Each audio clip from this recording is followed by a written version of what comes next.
Bagaimana mengenali tanda seseorang berbohong kepadamu? Tanda-tanda bahasa tubuh pembohong yang perlu kamu ketahui. Berbohong merupakan bagian dari sifat manusia. Kita semua pernah berbohong, dan kita semua pernah dibohongi. Namun, mengenali kapan seseorang sedang berbohong di hadapanmu bisa menjadi tantangan. Untungnya, ada sinyal-sinyal halus dan tanda-tanda bahasa tubuh yang dapat kita perhatikan saat mencoba mendeteksi kebohongan. Berikut adalah 12 faktor yang mengungkapkan bahkan bagi pembohong yang paling berpengalaman. 1. Jeda panjang antara kalimat. Pembohong kadang-kadang ragu lebih dari biasanya selama percakapan. Jeda setelah sebuah kalimat mungkin menunjukkan bahwa seseorang sedang memikirkan cara terbaik untuk menyampaikan kebohongan. Jeda adalah tanda peringatan yang pasti ketika mereka memberi warna pada ucapannya orang yang biasanya fasih berbicara. Jika seseorang yang biasanya berbicara tanpa berpikir, tiba-tiba harus berpikir sebelum berbicara, maka kemungkinan besar mereka sedang sibuk merancang kebohongan. Kebohongan tentu tidak datang dengan mudah bagi kita seperti kebenaran. Itulah mengapa jeda terjadi. Mereka memberi kita waktu sementara, kita merencanakan bagian berikutnya dari kebohongan terbaru kita. 2. Perubahan nada suara dan kecepatannya. Perubahan nada suara bisa mengungkapkan kebohongan lebih cepat daripada detektor kebohongan yang telah diatur dengan baik.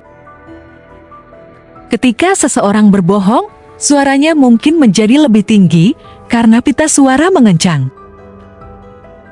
Perubahan dalam laju berbicara adalah petunjuk potensial lain bahwa kamu berbicara dengan seorang pembohong. Jika kamu melihat seseorang mulai berbicara seolah-olah mereka telah ditekan tombol cepat maju, waspadalah akan kebohongan. Mempercepat berbicara bisa menjadi manifestasi keinginan bawah sadar untuk menyampaikan kebohongan secepat mungkin. Sebaliknya, seseorang yang berbicara lebih lambat mungkin juga sedang berbohong. Melambatnya berbicara bisa menjadi tanda pemrosesan yang sulit dari kebohongan. Semakin rumit kebohongan, semakin lama otak memerlukan waktu untuk menyusunnya. Oleh karena itu, seseorang mungkin berbicara seperti zombie sementara otak mereka bekerja untuk menghasilkan kebohongan yang koheren. 3. Kontak mata. Orang berpikir bahwa pembohong menghindari kontak mata, padahal sebenarnya mereka menjaga kontak mata selama periode waktu yang lebih lama daripada orang yang jujur. Mengetahui bahwa orang mengira mereka akan mengalihkan pandangan saat berbohong, pembohong kadang-kadang melakukan overkompensasi dengan mempertahankan pandangan mata denganmu lebih lama dari yang diperlukan untuk meyakinkanmu akan kejujurannya.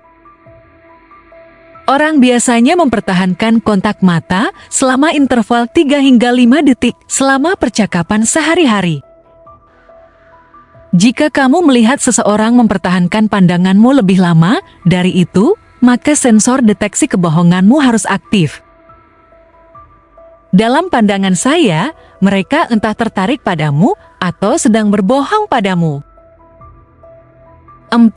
Perubahan kecepatan nafas. Perubahan pola pernapasan bisa menjadi petunjuk bahwa kamu sedang dibohongi. Pernapasan dalam, misalnya, menunjukkan bahwa otak telah meningkatkan aktivitasnya. Dan peningkatan aktivitas otak juga terkait dengan kebohongan. Jika kesadaran diri telah mengajarkan kita satu pelajaran penting, itu adalah untuk memperhatikan pernapasan kita. Dalam hal ini, kamu seharusnya memperhatikan pernapasan orang lain dengan penuh perhati-hatian. 5. Keringat berlebih. Berkeringat adalah gejala kecemasan, dan kecemasan seringkali menyertai kebohongan. Beberapa pembohong bisa berkeringat dingin ketika kebohongan mereka terungkap, yang lain berkeringat tanpa mengeluarkan keringat secara fisik. Jika mitra percakapanmu tidak cenderung berkeringat, atau jika mereka dikenal berkeringat ketika berbohong, maka butiran keringat di kening mereka bisa menjadi tanda peringatan bahwa mereka sedang berbohong. Hanya pastikan jangan langsung menyimpulkan bahwa seseorang berbohong berdasarkan keringat berlebihan mereka saja. Mungkin ruangan itu sangat panas, atau mereka mungkin baru-baru ini mengembangkan kondisi medis. 6. Meniru senyum. Kita semua pernah berada dalam situasi di mana kita harus menyembunyikan perasaan bahagia untuk menghormati perasaan orang lain. Dan senyuman memang bisa menipu, mereka membuatmu terlihat bahagia, tetapi kebahagiaan itu sebenarnya mungkin bohong. Ada perbedaan halus antara senyuman yang jujur dan palsu. Senyuman jujur melibatkan baik mulut maupun mata, sementara senyuman palsu hanya melibatkan bibir. Jika senyuman seseorang tidak tercermin di matanya, mungkin itu tidak jujur. 7. Gerakan yang bertentangan. Kata-kata kita tidak selalu sesuai dengan tindakan kita, bahkan ketika kita tidak bermaksud berbohong. Kadang-kadang, pembohong akan membocorkan diri mereka dengan melakukan perilaku yang bertentangan dengan cerita yang mereka ceritakan. Misalnya, pembohong mungkin tidak sadar menggelengkan kepala menandakan tidak saat menjawab pertanyaan dengan "ya". Atau, pembohong mungkin berbicara dengan nada ringan tentang sesuatu yang menghancurkan. Ketika kata-kata dan gerakan, atau kata-kata dan nada suara tidak sesuai, kamu dapat yakin bahwa salah satunya adalah kebohongan. 8. Menyentuh hidung. Kita semua familiar dengan efek berbohong pada hidung Pinocchio.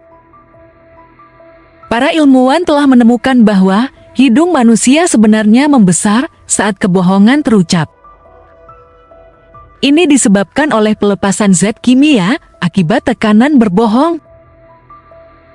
Meskipun kamu tidak akan benar-benar dapat melihat efek ini, yang terjadi adalah pembengkakan ini dapat menciptakan sensasi rasa gatal atau geli yang membuat pembohong ingin menggaruk, dan akibatnya mereka menyentuh hidung mereka. 9.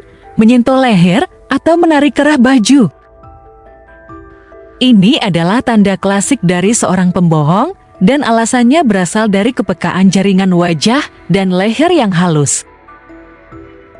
Saat seseorang berbohong, itu menciptakan sensasi rasa geli di area-area ini yang ingin diraba oleh si pembohong. Tekanan dari berbohong juga menyebabkan keringat meningkat di sekitar leher. Itulah sebabnya menarik kerah adalah tindakan yang umum. Tanda lain adalah ketika seseorang menggaruk bagian samping leher tepat di bawah daun telinga mereka. Ini biasanya dilakukan dengan cara tertentu, yaitu dengan jari telunjuk tangan dominan mereka.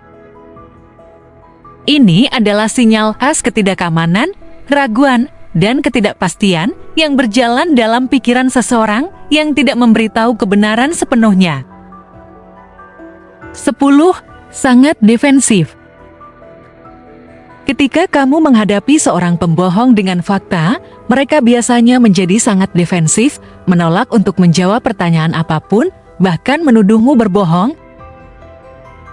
Jika tersangka merespons pertanyaanmu dengan frasa seperti, "Kenapa kamu ingin tahu itu?" atau "Itu tidak penting sekarang," mereka pasti mencapai batas mereka dan menggunakan pertahanan ini sebagai serangan.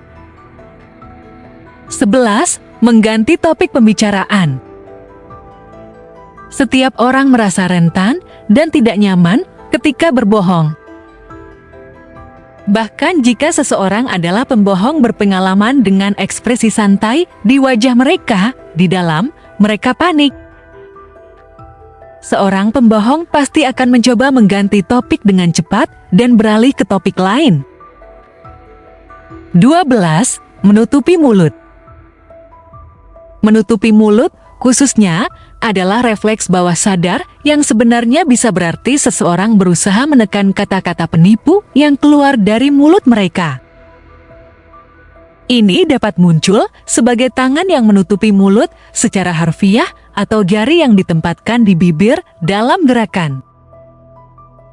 Ini mungkin berasal dari orang tua yang mungkin pernah menggunakan gerakan ini untuk menunjukkan keinginan untuk tetap diam. Tetapi di masa dewasa, ini dapat menunjukkan upaya seseorang untuk menahan perasaan atau kata-kata. Sekarang kamu tahu bagaimana cara mengetahui jika seseorang berbohong padamu. Jadi, latihanlah mengamati sinyal-sinyal ini dan kamu dapat mengungkap kebohongan orang dengan cepat. Dengan menyadari tanda-tanda ini, tidak peduli seberapa tulus seseorang terdengar, kemungkinan lebih kecil mereka bisa menipumu dengan kebohongan. Namun, jangan otomatis menganggap bahwa seseorang berbohong padamu jika mereka menunjukkan salah satu tanda di daftar ini. Tetapi, jika beberapa tanda ini menarik perhatianmu, maka mungkin kamu ingin memverifikasi pernyataan mereka. Beritahu kami apa pendapatmu. Bagikan pemikiran dan komentarmu di bawah. Terima kasih telah menonton. Jika kamu menikmati video ini, tekan tombol like dan share dengan teman-temanmu. Dan jika kamu ingin melihat lebih banyak video dari kami, tekan tombol subscribe. Juga, jangan lupa klik pada lonceng notifikasi.